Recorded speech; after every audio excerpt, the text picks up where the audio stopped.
Sarah Jessica Parker had a front row seat for Diane von Furstenberg's runway show at New York Fashion Week. Stars were asked in course to see what the designer was serving up with her spring collection.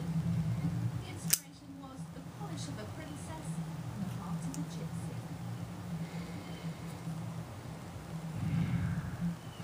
Go with the flow was the style signal set by Eden at New York Fashion Week. Utility wear is a key look for their spring line, which was founded by U2 frontman Bono and his wife. Some of the fabrics are being made in Africa to encourage trade and give jobs there. It's just such a joy to get to the place where the clothes are, The countries, in light of that, are carrying it out at a faster pace. Hundreds of men from both countries share this fate, imprisoned for months, even years by the neighbouring rivals. With many boats lacking modern navigational equipment, many are caught out for violating the disputed maritime border. जी हाँ, हमें अगर इधर से छोड़ रहे हैं